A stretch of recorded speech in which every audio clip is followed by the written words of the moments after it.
Good evening, everyone. Um, both online and offline here for those who came to join us in the auditorium tonight. We're glad to welcome virtually Kuo Yi-Fong here at the Micrograve College, and we'll hope we'll be able to welcome her physically when um, the COVID situation will allow us to move more freely. Um, First, I would like to thank Kuo Yi-Fong for having been part of our jury um, a month ago regarding the topic of agriculture and architecture. I think it was a great contribution, and unfortunately, um, she had to do it online. But I'm sure next time we'll find a time for welcoming Kuo Yi-Fong here on our campus. For those who haven't seen yet, Kuo Yi-Fong is a landscape architect. She's based in Shanghai, and she's the founder and the head of Possibilism Studio, which is also based in Shanghai. But she's also a student like you. She's following her PhD program in a technical university in Munich, in Germany. She is originally from Taiwan, where she has been trained as a landscape architect in National Taiwan University before going abroad to pursue further her studies in the University of Newcastle in United Kingdom. After her studies, she has been practicing landscape architecture in Taiwan and Shanghai in internationally renowned firms such as OFLA and ALYA, as well as she has been also a consultant for many other design firm, including international design firm, including Westart from Netherlands, who have been doing many projects in China.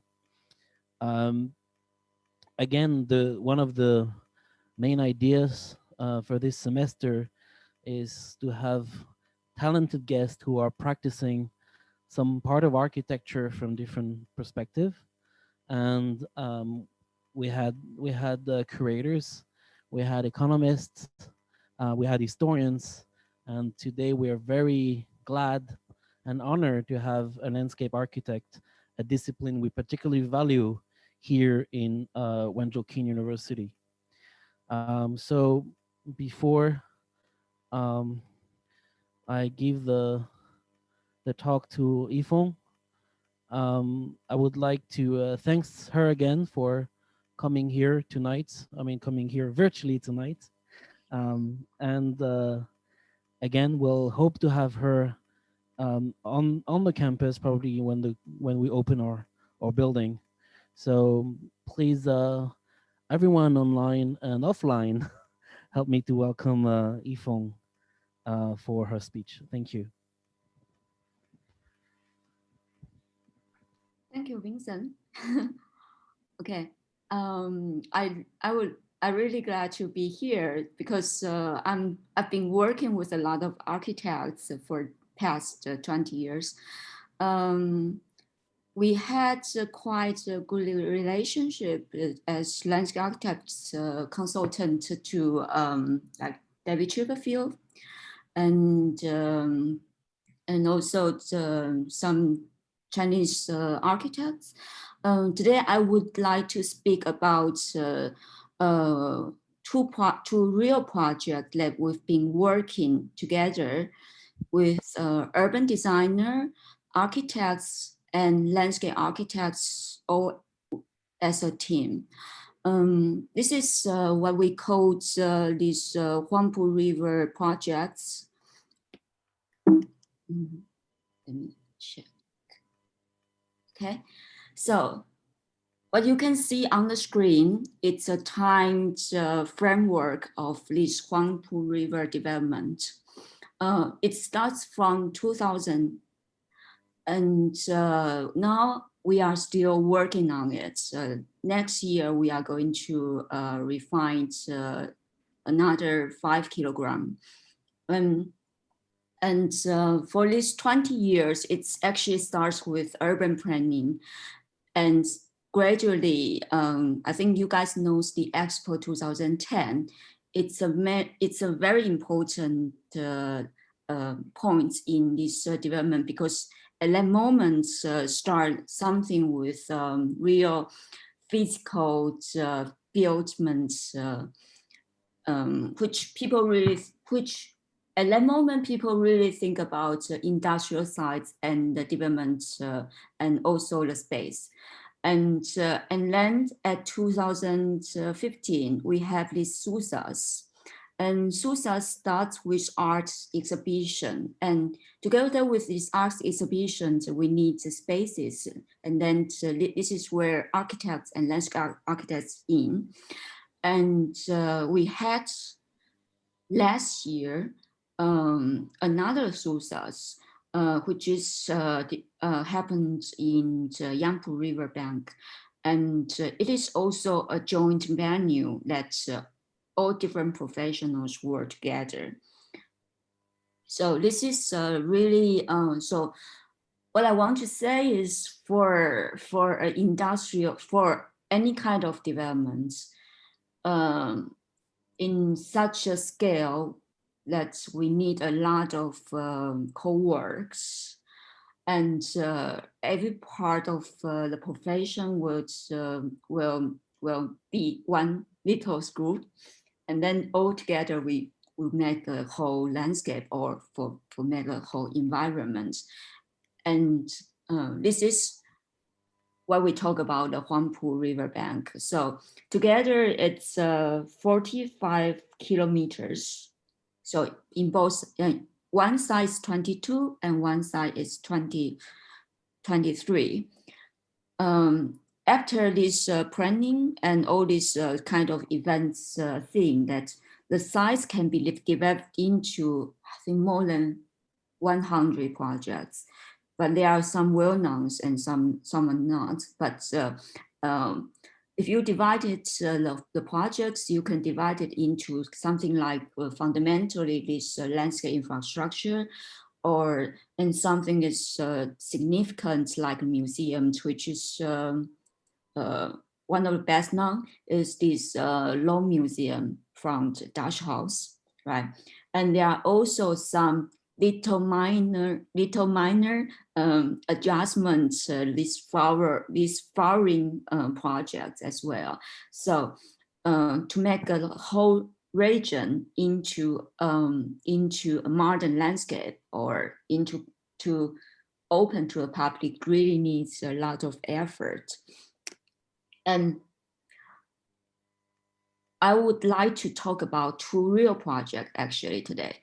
So then you can see how we proceeded in reality, and how architects, especially the landscape architects, can help in such kind of development.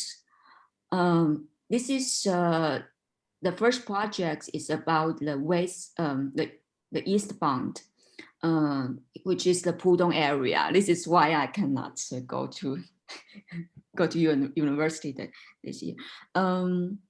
The whole Pudong area, the riverbank is about 23 kilometers, and it is quite.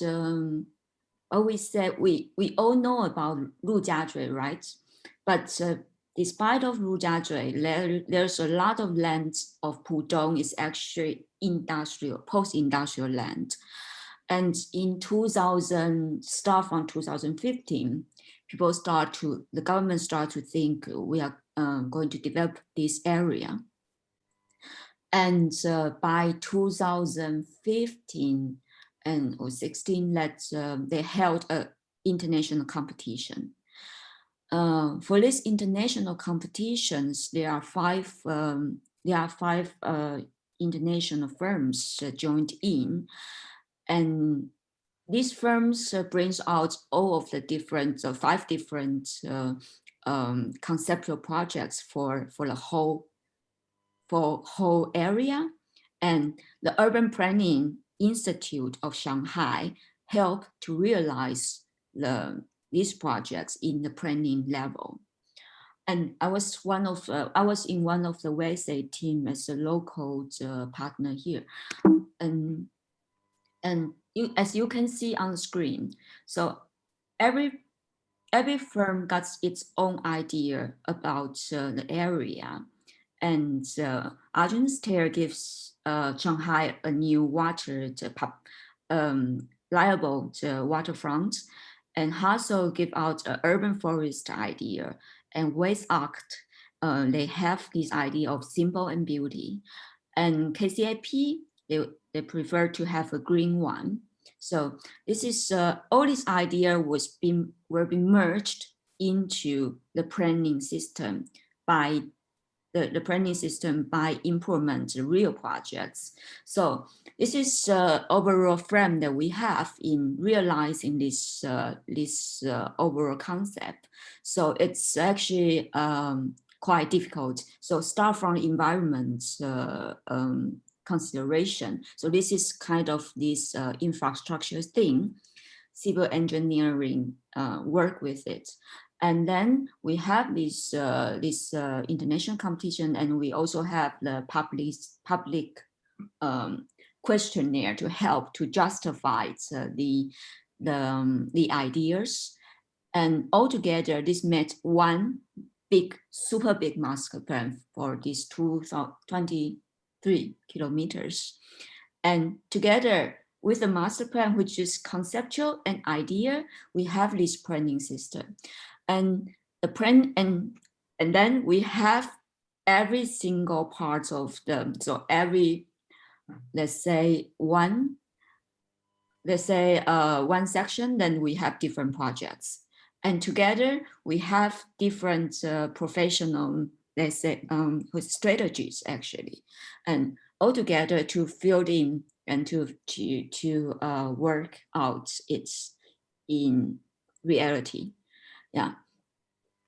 And all these are combined together actually to realize it. Okay, so this is what's in real, this is the planning documents we have. So this is not done by landscape architects and not done by architects. This is actually done by the planners.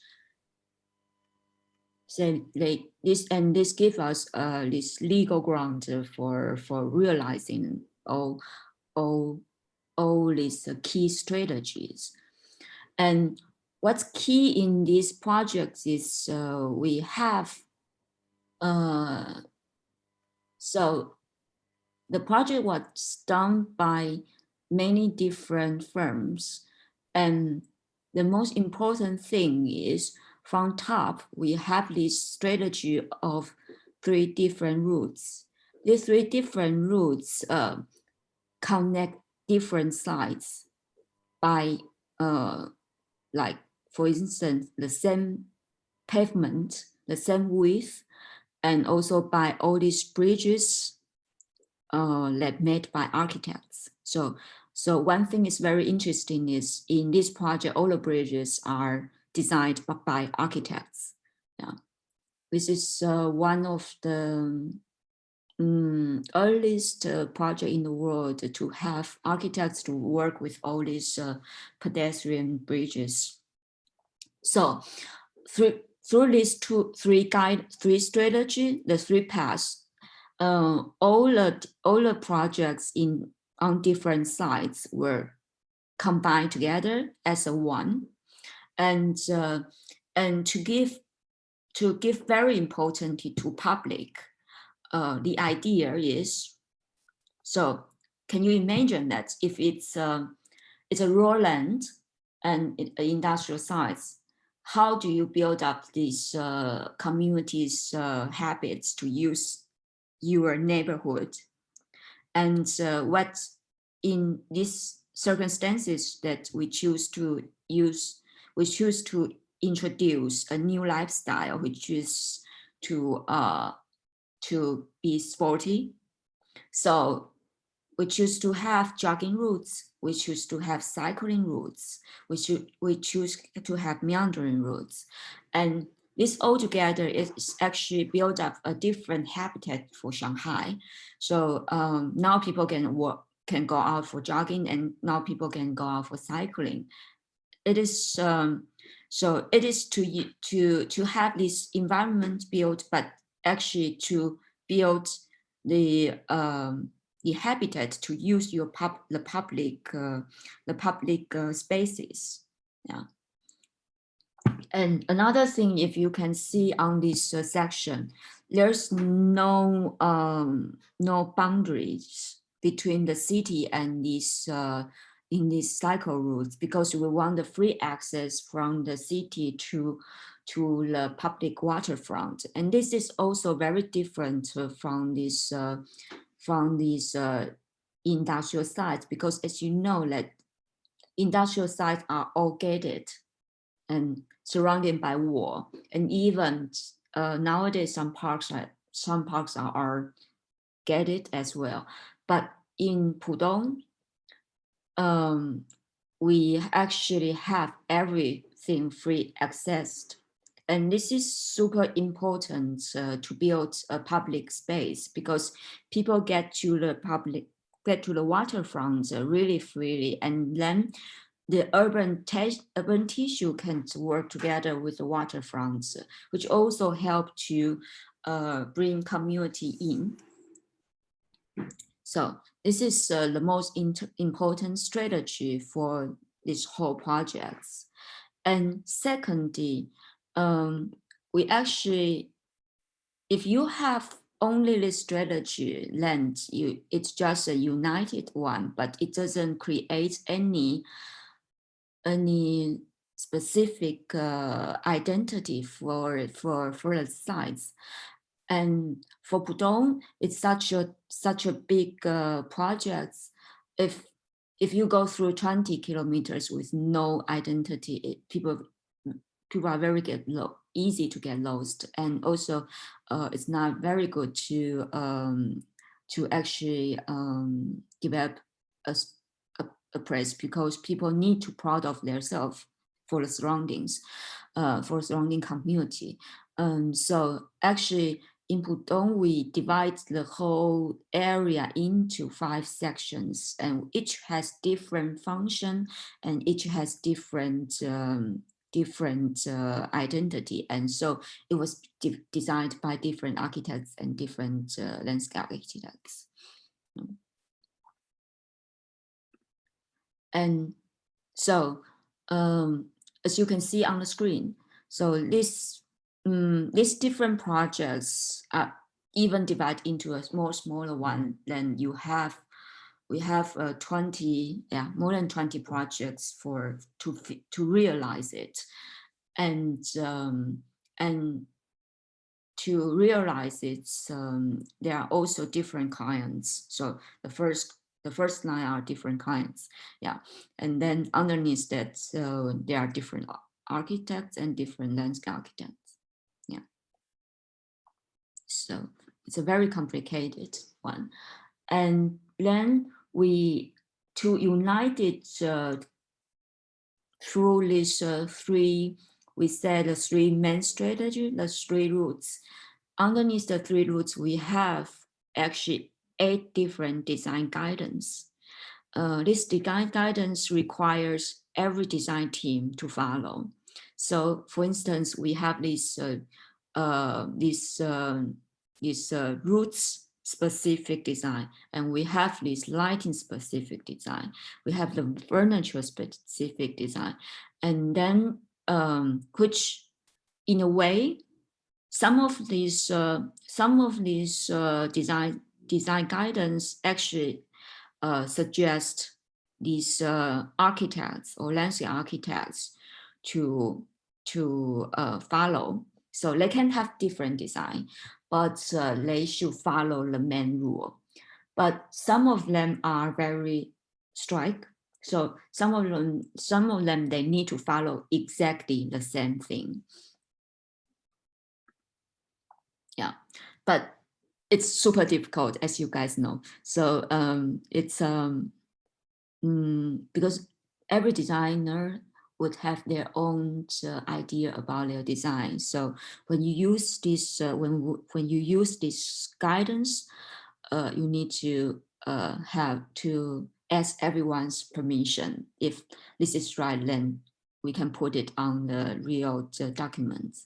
So we have a lot of actually we have a lot of workshop altogether to realize to try to find an agreement. For instance, this is one of our memo. So this memo is about what kind of pavement color we should use for all the bridges. Yeah. So can we all agree that that we use one color for a specific routes? Yeah. So this is all about it. And also about what kind of material they use for all the bridges. Yeah. And about how we drain. Yeah. So this is to give a agreement. So you see some of them are architects, some of them are planners, and some are our clients. Yeah. Yeah. Together with loads, with a lot of this kind of meeting, we come out with this kind of semi-legal documents because this is kind of a suggestion. So design strategies or design guidance actually are a suggestion to all the design. Yeah. So I just put one of these strategy for you guys to see that how we work. So for instance, these jogging routes. For the jogging routes, we need to agree with width, with section, and with color, with material, with this greenery, and with these urban furnitures all together. Yeah, this is how we bargain. So, so on the right hand side, you can see this is a wasted idea. On the left hand side, this is from Artemis Tear. I don't know if you guys can see the difference what we are talking about. So both of us prefer to have the same color, and then but we have different as two design team that we have different idea about this curbstone. Yeah. So we try to find an agreement on it, but it's very difficult. So what the clients do is that we made a real on-site model for this. So to check what kind of thing is really agreed by the government and also by this public.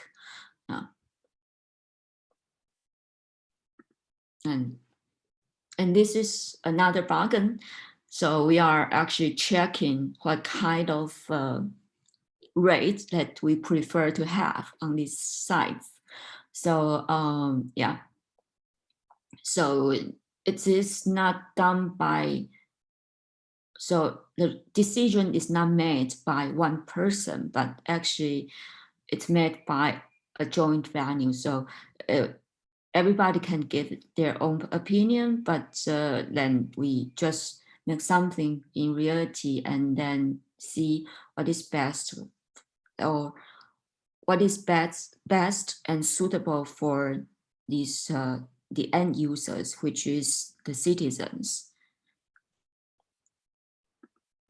Okay, so this is how at the end was the decision was made. Yeah. So I don't know. I don't quite like rate actually, but this is decision for all, so we have to accept it. This is how we build now. Yeah. So start from this. So start from these projects. Actually, now this is finished by 2018, and it's already open to public actually. So I don't know if you noticed that in Shanghai now, every weekend, people are really like to jogging and really like to cycling. So, and there's a lot of new activities happening on the sites. So this is quite important. And to the other side of Pudong, which is Puxi, we have also tried this, but Puxi is a little bit difficult because Puxi was divided into 5 different districts. So in 2018, this connection with this this strategy of three routes was applied also in Puxi. So together in Shanghai, this 45 kilometers waterfront was all connected. And this is a very important, quite significant events or moments for Shanghai city, because it's actually it's a way, also a moment that we can re-announce that we really have some kind of public space to go, and also a lot of industrial sites, former industrial sites, were turned into landscape because of this whole, the total project. And so, and turned into this so people space actually. So so Pudong is a really big one, so I only speak about the whole strategy. And in Puxi, I can really go into small details. Okay, Puxi, this project I was going to talk about is actually in Yangpu riverbank. So if you know about Shanghai, you would know that Shanghai was, it's actually a city built upon its early industrial economy. So so those, and a lot of them are based in Yangpu. So in Yangpu, this area, there are a lot of factory or industrial site which can date it for more than 1,000 years, 100 years. And to regenerate, it needs a lot of effort actually. So this is the area map. And you can see, because these are whole, most of these industrial sites in Yangpu, you can date it to 1913 or even 1890s. There are a lot of sort of historical buildings actually here, and these historical buildings could be also divided into different categories, and also if you see the screen that there are a lot of different factories, and every different factory has its own ownership and its own territory. So when we started this, that everyone was so panicked, because in a way you can turn it very international. In a way you can tear down all this heritage, but in a way you can go with the genius loci, and in a way you can work with all these heritage sites. But this all needs a lot of effort because normally in the river bank or in this green waterfront, we have a certain requirement of how many buildings you can preserve or how many buildings you can you can develop in this planning requirements. So and this is one aspect. The other aspect that is that, as you can see, different sites has different name and they own different territory. If you design it as a whole, then maybe we will ruin this urban tissue. So every factory has a wall actually next with its neighborhoods. So it's a war. It's this physical war. It's which do we need to preserve the physical wall, or do we respect it, or we just tear it down? These are all questions that we ask ourselves. Yeah. So this this team, I think Yangpu River is quite interesting because this riverbank actually, so this riverbank actually was designed mostly by architects instead of landscape architects. Despite of Pudong, so in Pudong you see that it's mostly these landscape architecture firm like Argent Stair, Hassel and Waste 8. But in Yangpu Riverbank, this a lot of landscape and a lot of building was done by architects. And yeah, and I also work as in an architectural firm when I was working with these projects. So I think there's a certain consideration from our clients to have architects to work with such kind of projects because because there's really a lot of historical building here and yeah, and it really needs some architectural thinking in this kind of circumstances. And this is why you see that this is the current preserved architects, and also some of new from the architecture team in Yangpu. So you can see, I think I believe you guys are quite familiar with all these projects because you can see this Dutch house is 边缘, and also this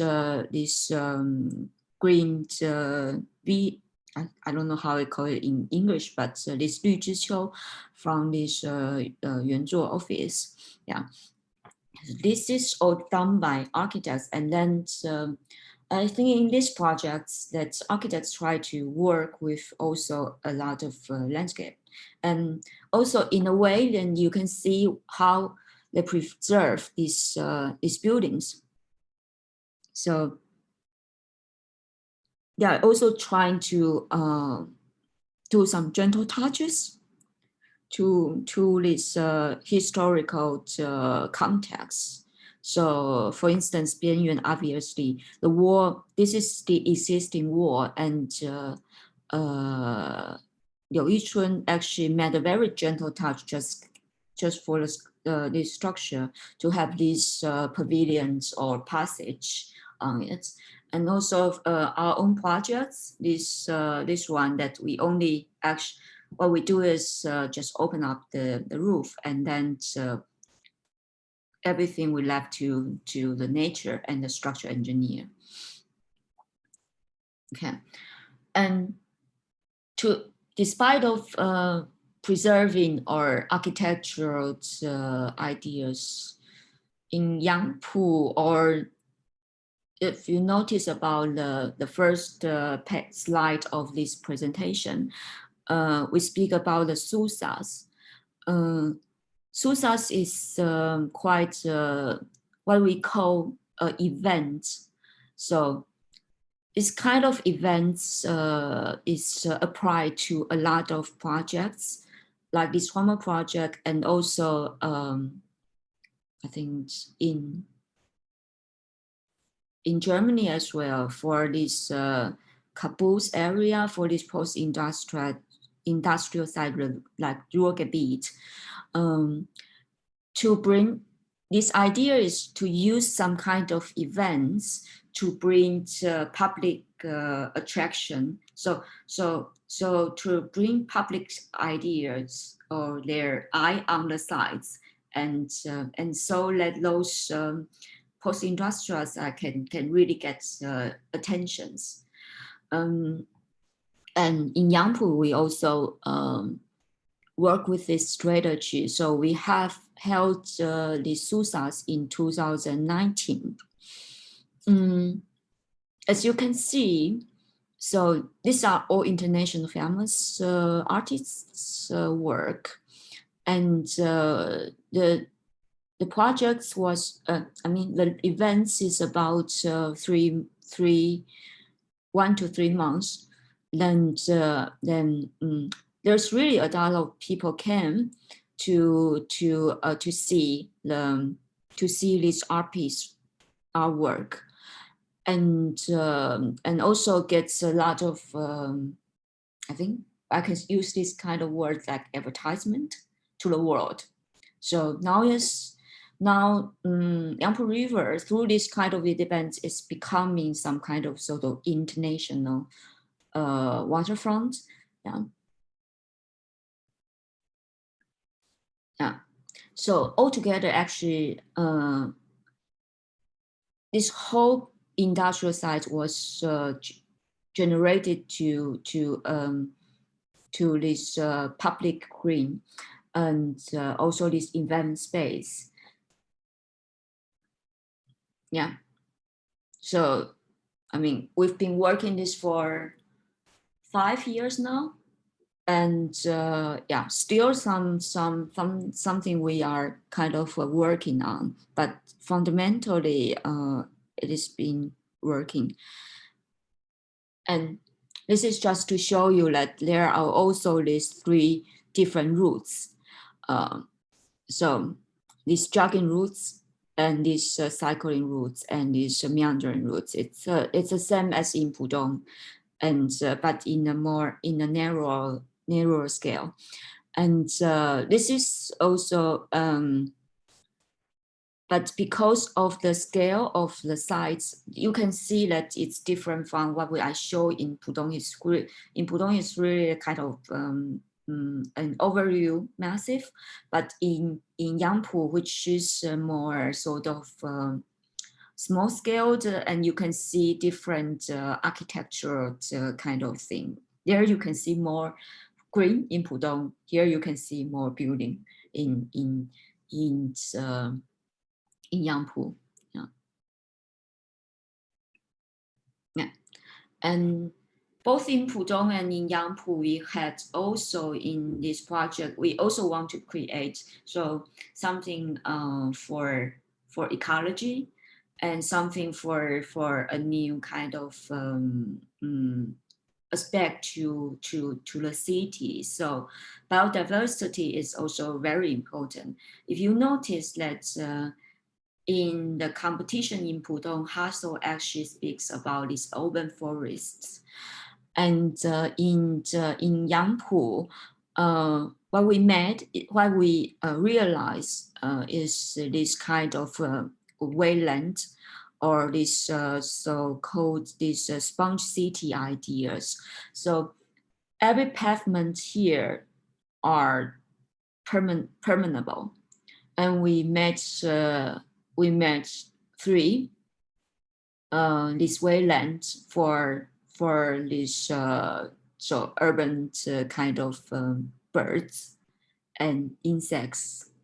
I will speak more about that later. Yeah. So this is to show you another scale down to the real size. Okay. So what I'm going to talk about is these small pieces projects, how we realize it, the ideas. Yeah.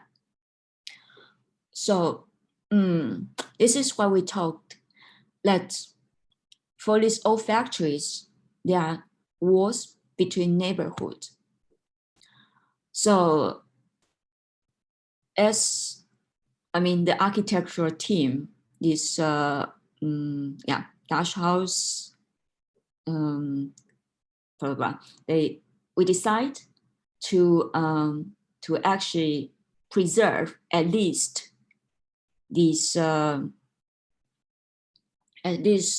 foundation of this wall, to keep this urban tissue still being seen for the public, to for memory or recall for the site history.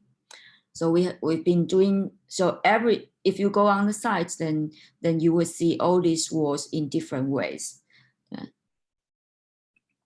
Yeah, and also interesting is that in Yangpu, every different factory were done by different design teams. So for instance, like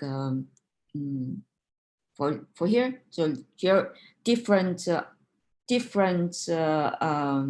industrial sites, different factory were done by different architects. So the red one, so this one, for instance, this is done by Azipras, and this one is done by Aya, and this is done by Azipras, and this is done by Dash House, and this is done by Dash House, and they are divided by the wall. Yeah. And to do this, it's to from the strategy to keep these different sites, different design quality, not design quality, so different design characters. So every factory give every different characters, and to guarantee this, we use different design team. Yeah, it's a little bit to understand. I can see. Yeah, and also that there are different functions applied to different sites. Yeah, this is all divided by also different factory. Yeah, yeah. So now it's more clear. So one factory, one identity, and one design team. Yeah. So, for example, like the soup factory, it was designed to be a soup workshop and the museum. Yeah.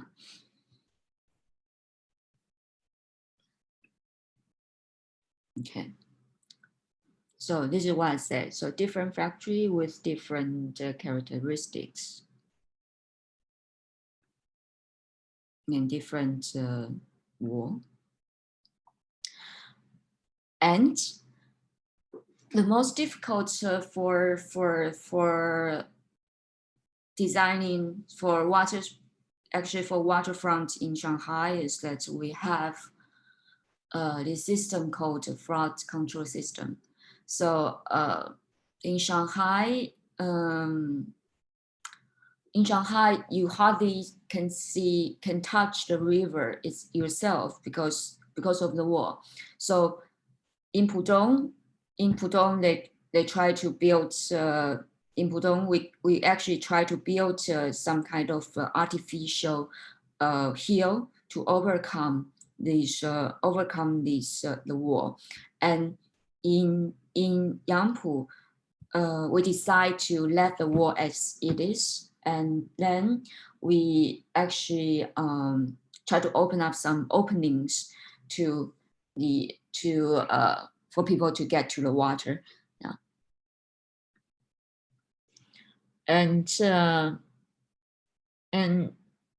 this not like Pudong, because Pudong mostly the industrial site was turned into raw land, but in Yangpu, the industrial sites were very actually in its original status when we start our design. And so here we decide to use this kind of genius loci as possible. So we prefer to have this wildness in these projects, even we design it, and we decide to preserve, I mean, as much as we can, the original plantation. Yeah, and this is why we said that. So the three lines, so here, yeah.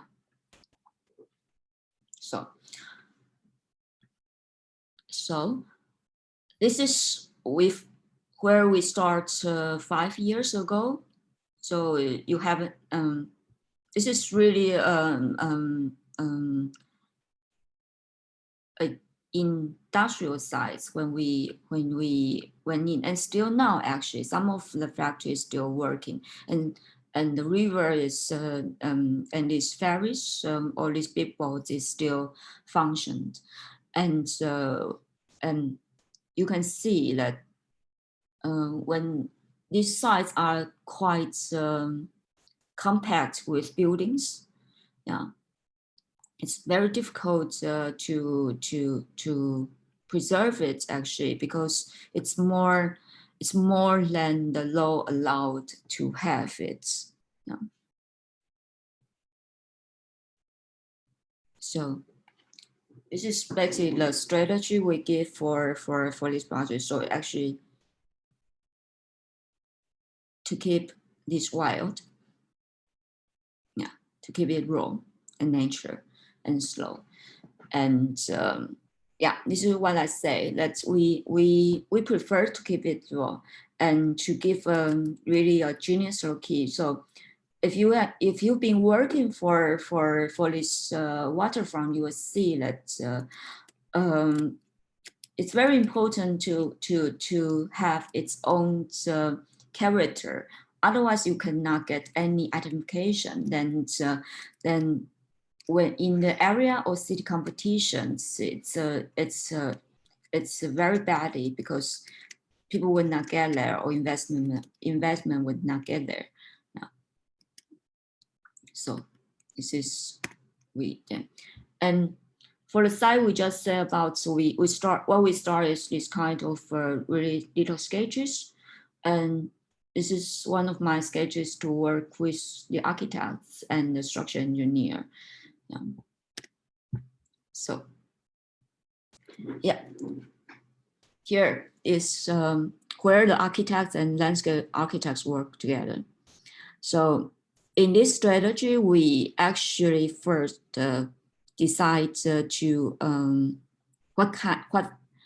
what's the most important thing we would like to preserve. So we preserved the half of the building, and we preserve the foundation of the building.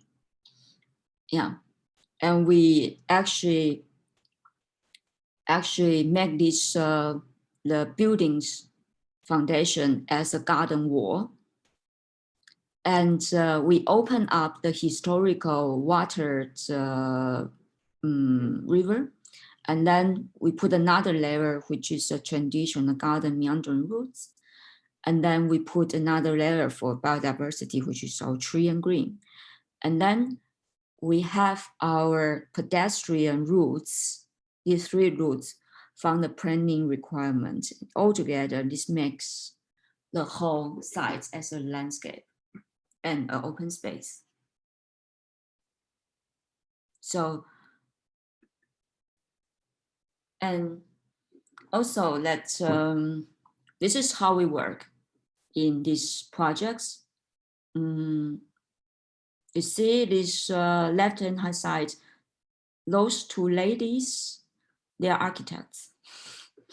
Yeah, so this is, and in the middle, that you will also see architects, and this my assistant. Yeah, and to work with such kind of thing that so from underneath left hand side, this is to get permission.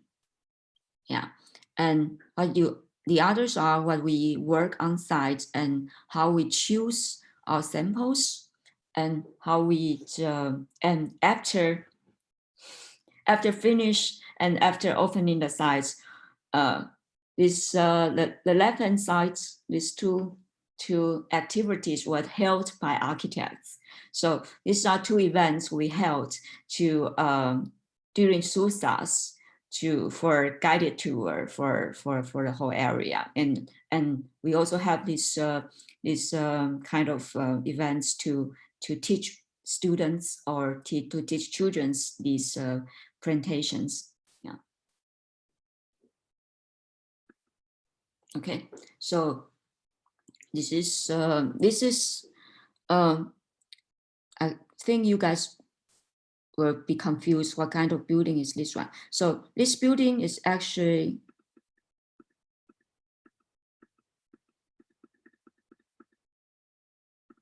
this building here. So half of the road cut it through, and we decided to preserve it and open it up. So, and as a landscape architecture, actually, I was a little bit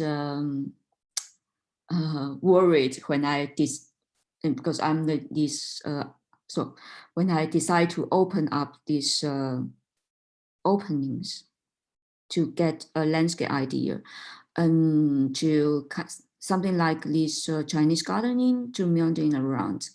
But I'm really glad that I have my colleague as architects, and also I have my structural engineer. So they really helped me to, in this case, to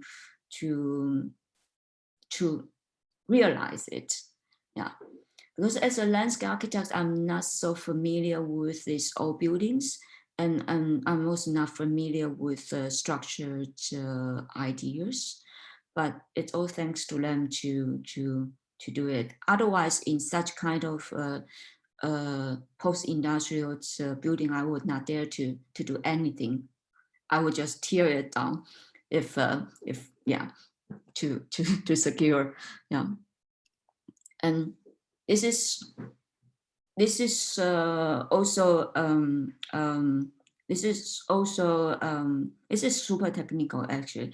We on the side, there was originally a river, but it was covered by buildings. So when we are not allowed to have so many buildings, we need to tear down some buildings, and we decided to tear down this one. And by tearing down this one, we also dig out the original water out. And then this water was now connected to Huangpu River, and we make it as a wetland and also a sponge city, a gathering point for this for biodiversity actually. So this is also a new experiment we made in this riverbank to actually combine original post-industrial sites to this biodiversity idea, yeah, and realize it in Shanghai.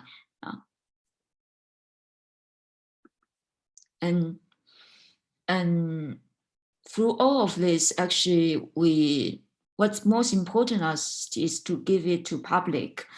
And we have met a lot of events, actually, like SUSAS, but there's a thing called community. So in this case, I don't know if you guys noticed about in most of post-industrial sites, post-industrial regeneration projects, you will see massive advertisement, or you will see like massive buildings, and you see a lot of super big events like SUSAS, but very few talk about local community or a small scale preserved factory.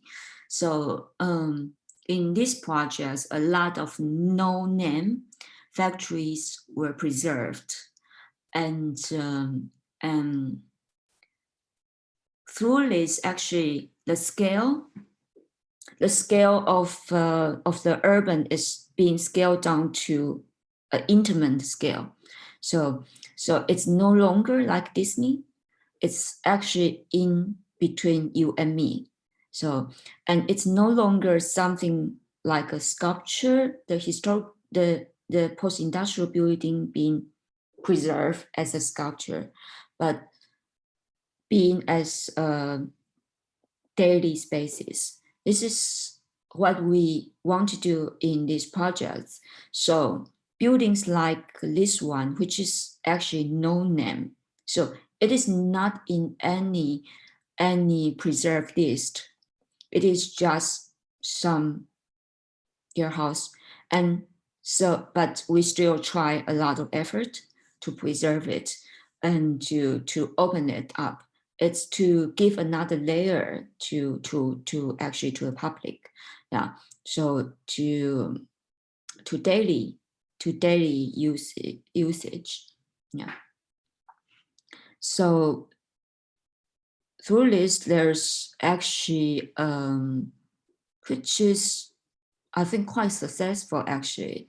So most of people there's very little tourists in this area, but people living around this area like to use it during their daytime.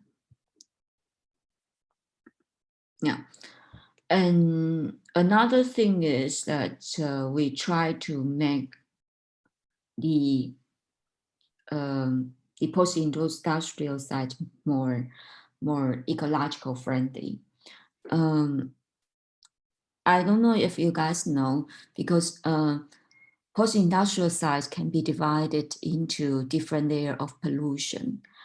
And luckily, we don't have heavy pollution in this area because of its original factory function. So different factory function actually leads to different pollution status. And in this area, we don't have heavy industry. So this area, we only have small problem, which is we lack of green. And so in this area, we tried to use different kind of technique to realize not just the green, but also to attract insects and birds to bring back biodiversity. And one of the ways is using these prints. So in these projects, we actually have preserved plants, but we also plant new trees. And but importantly is that we print a lot of ground covers, and these ground covers can attract different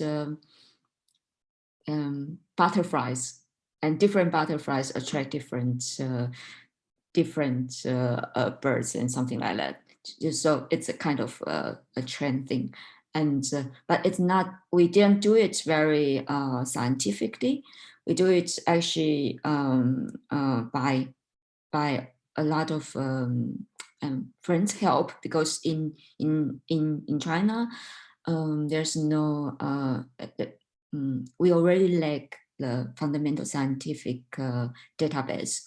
But luckily, we are now, this year, we get help from about diversity, the scientific group, to help for the next year to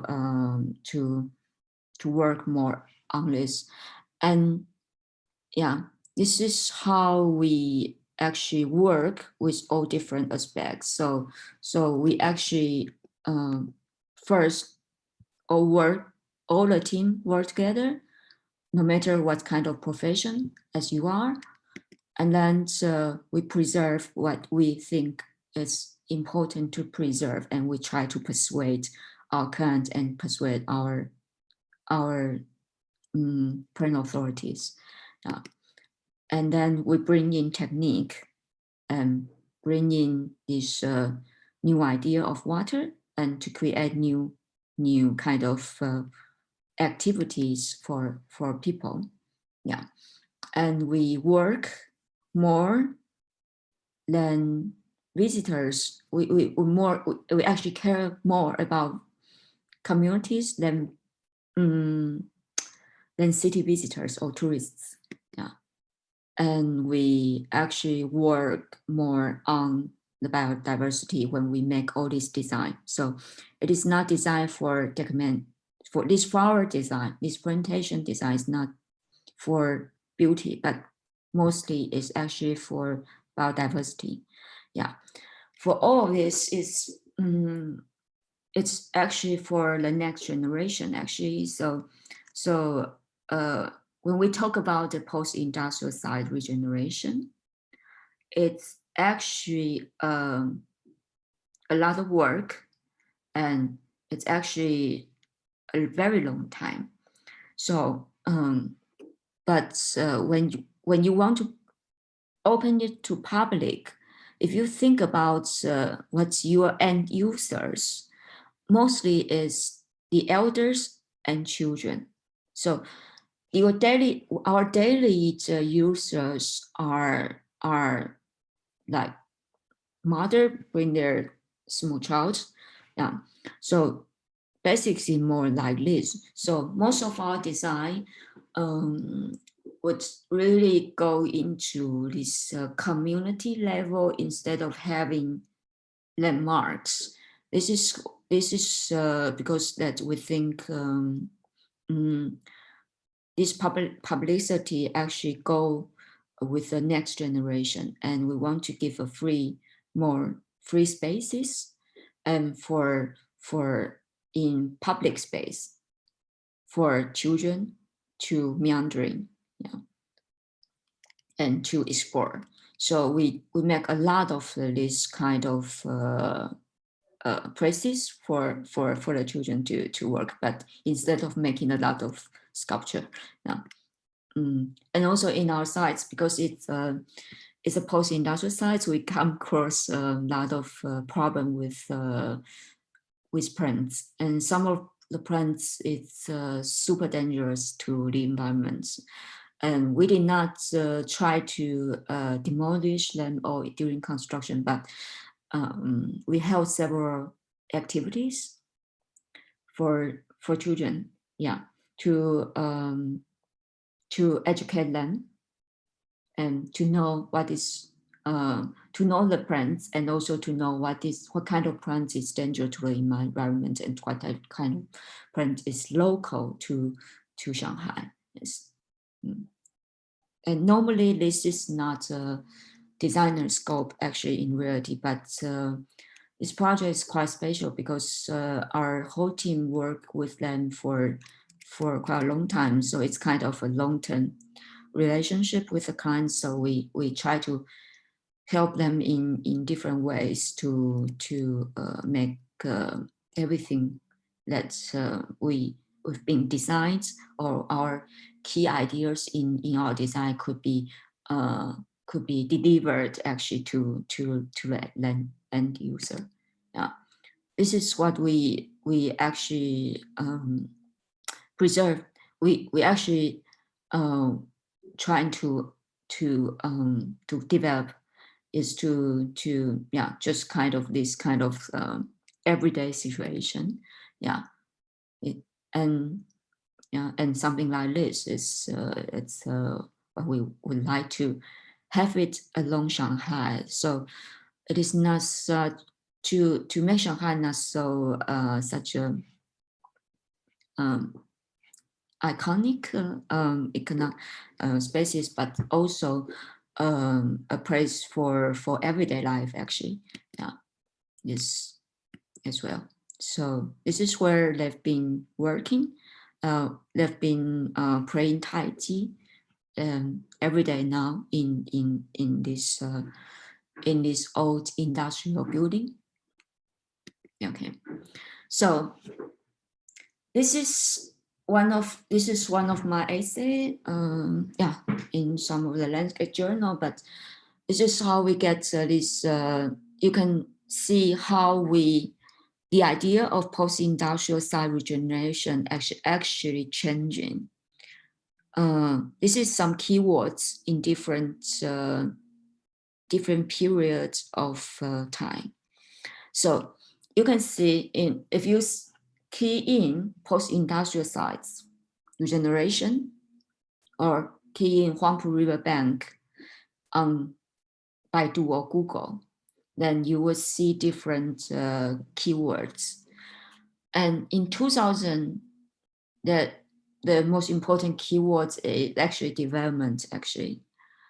And by 2004, it's the expo, but still development and Wayland, but not so important. And in 2010, export is super important. And the industrial regeneration is combined with creative industry. Yeah. And by 2015, people start to focus on culture. And now you can see a little bit, these small words is ecology, and then history and art. And now in 2020, people start thinking about the urban space and layering, and also very important is the citizen's life. And this kind of keywords analysis is also what I see in this past 10 years when I in Shanghai, that that it is really kind of you make something right and then it's changing, and then you make something right, it's changing. It's never been something like a simple master plan or a simple physical design. It's keep changing. So this is very interesting for the waterfront, or for this post-industrial site regeneration. If you have noticed this Ruhrgebiet, this 鲁尔工业区 in Chinese, that starts their regeneration from 1980s, and now it's over 30 to 40 years, and it's still, so the regeneration system is still ongoing, actually. So it's never ending. It's been, it's kind of circulation that if you find something not really fit into this society, and you keep on going. And it's the same in Huangpu River Bank, and it happens even more faster. And and so just 20 years we've come through only development to citizens' life. And next year we are going to focus actually on the biodiversity. So next year we are actually working to another level, which is biodiversity in Yangpu Riverbank. And we hope we can try to find the balance between urban biodiversity and between this sort of citizen life. This is our new task. And to conclude, I would say that for publicity and post-industrial waterfront, it's something like never-ending task, and it's not a single professional's task. It's actually work. It's a work altogether. Yeah, I would like to conclude like this. Thank you.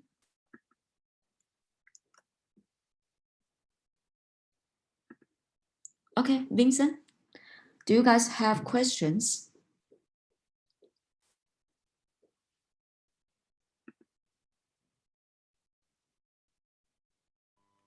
Sorry. Thank you so much, Yifeng.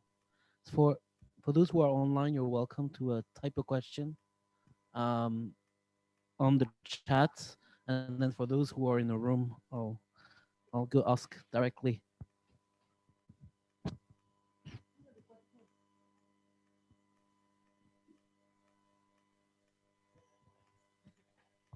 Okay, thank you for your presentation.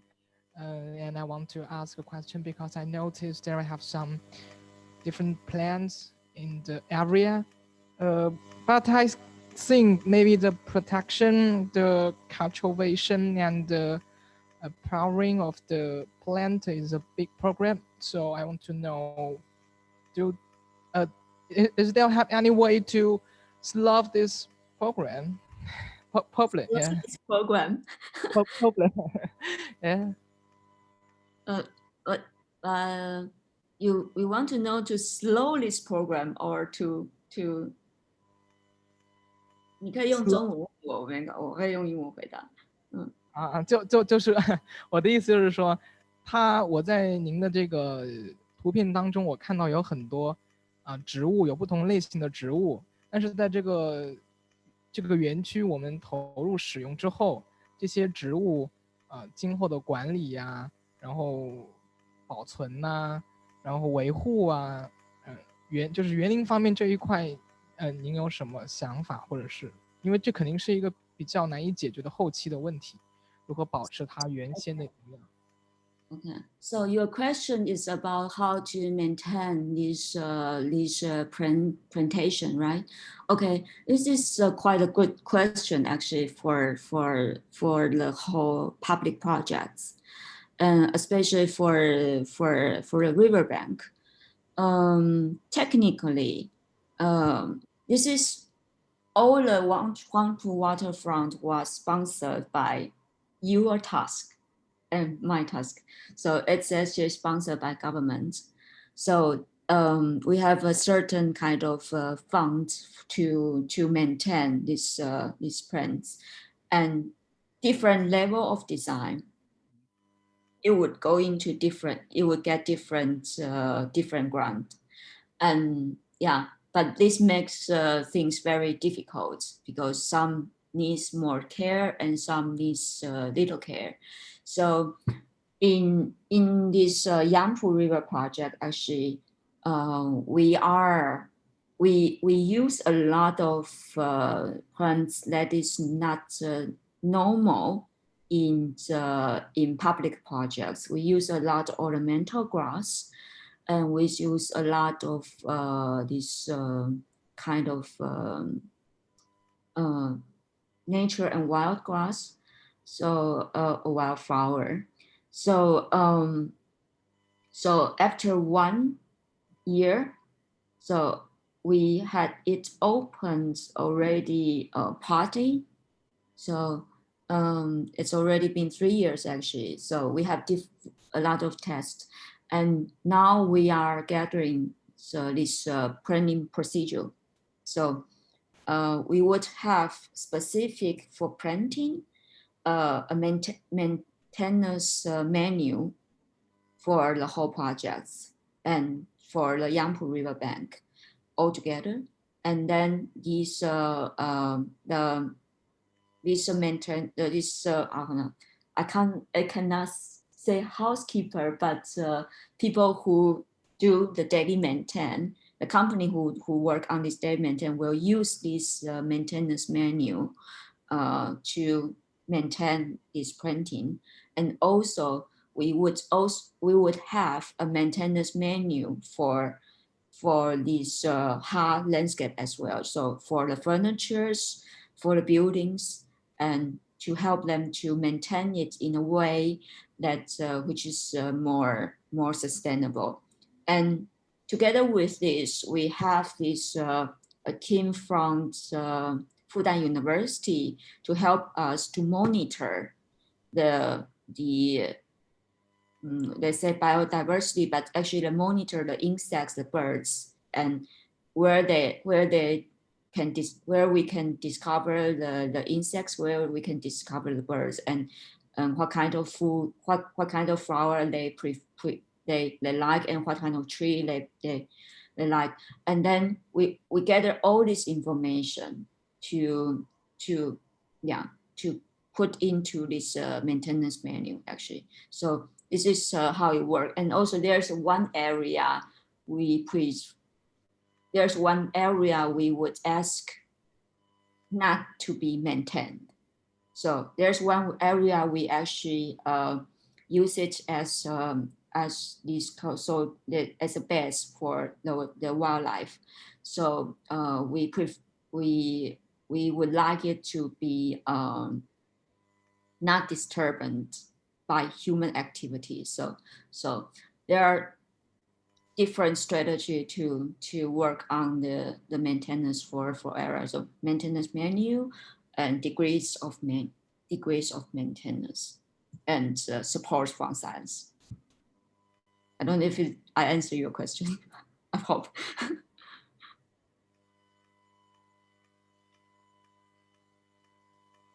Hi. I enjoy your lecture very much. I want to ask a question like I noticed that you planning like something in this very small scales factories rather than some famous factories, and you planned a series of like in different factory line you have various factory lines to plan different things, and I want to know like is there any connection or relationship between like these these factories in small scales and also the planning lines in this whole river front? So I should make it more structured to explain it to you, because it's a kind of different, difficult to give out you the idea of the scale. So for the whole sites, let's take Yangpu for example. So for the whole sites, we have a 5.5 kilometers planning as first level. So in this level, we identify some kind of big areas, big factories, or well-known buildings or well-known area. This is the first level.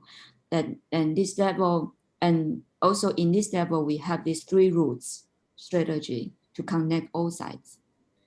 And secondly, we divide it into the north part and the south part.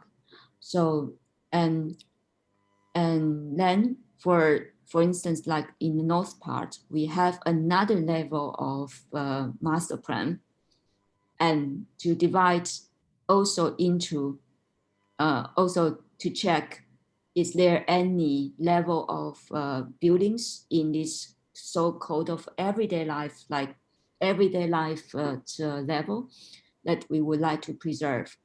And yeah, and then we divide again into the size level.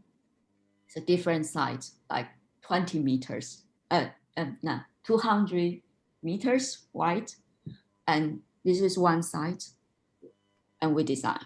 So this is, so all the system in such a big projects, and if you want to do it very intimate or carefully, then it's levels by levels. And people actually, the visitors, for instance, for like you, that you will notice, you will notice mostly the first level, this 5.5 level thing.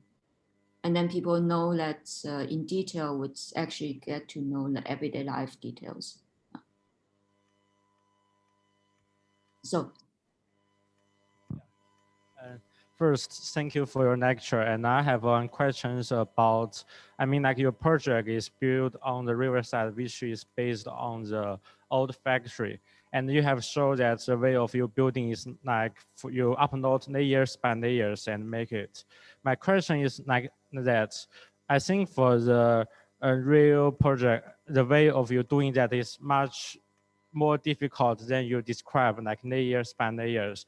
I want to know what is your most difficult things you think when you was try to do in its which is like based on a factory, and how do you overcome it? Thanks.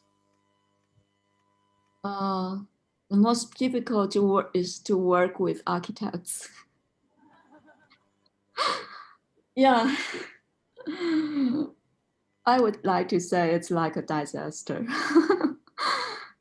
The most difficult thing is that, so the most difficult thing is try to find a work, a working system to work together. Not just from different levels, but also between the neighbors. So it's kind of thing that everyone has to persuade each other or to step back a little bit. So we had a lot of arguments actually when we work all together, and yeah, but it's I think this is the most. It's not the technical part that is difficult. It's to persuade people or to give in your own self. That is the difficult part. Yeah. It's, because there's so many, there are actually in the Yangpu project, there are these, let's say, the celebrity architects. So, so it's, we just have to sit and talk and try to find a way which is everybody could be convinced. Yeah, and mostly because architects is so strong and so significant. So what I generally do is that I would be the one who step back. Yeah, I would actually be the one to step back and try to not design too much. Yeah, I would try to design in a way which is to actually connect the building to the ground. This is what I think is most important, because every design team, every designer wants to show your own self. But in such kind of projects, or in my projects, what the landscape rule is more about a curator, or about connecting everything together. So we have to think before we making really some design. Yeah, this is very difficult. Yeah. Thank you. Thank you very much. We have one question from the participant online. I think you can have a look. Yeah. The question is about how to decide which building need to be preserved, and how to convince the investors that some historical building need to be preserved. Okay. So for a project like this, that we have a lot of teams. So we had first this Tongji University. So they have historical building. So there's actually a department they're working on all these historical buildings. So they first have this research report actually, and then they've actually categories different different hierarchy of the building, and some have significant structure style, and some are important in the area's history. So there are different criteria to catalog these historical buildings, and this catalog would go with the legal status, and this is done by this the research team. And the landscape team, or actually the design team, when we came in, we found there are some buildings which is not on the list. When we check, there are some buildings which are not on the list. Then we actually check every buildings by buildings, and we make a whole master plan for including landscape to describe to the government and also to our clients that if you preserve this building, or what kind of function it could be, and what kind of building, if you preserve it half, and what kind of function you can use. So we have all this kind of pre-designed master plan, and to help the government and the clients to communicate. And yeah, and also through this we also kind of try to because those buildings are not on the legal, as we also try to design some of functions that is normally in the urban green into the buildings. So we don't need to build new buildings. We can use the original building to realize the function. And yeah, of course, to make those buildings into commercial use, the clients can get more. But remember, this is a public project. So for public projects, especially for the green projects, it's not really allowed to make this super commercial stuff, because this public project actually for the public. Yeah. So but truly that the clients actually, or the governments actually get more. They didn't get any so they didn't gain this economic value actually from the project itself. But as you can sorry.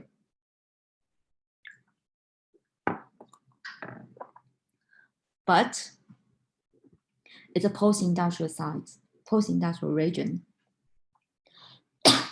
People invest public project in post-industrial region, and then for the rest of the land, they get more. So this is basically the economic the economic idea is not from the site itself, but from the land beside. Okay.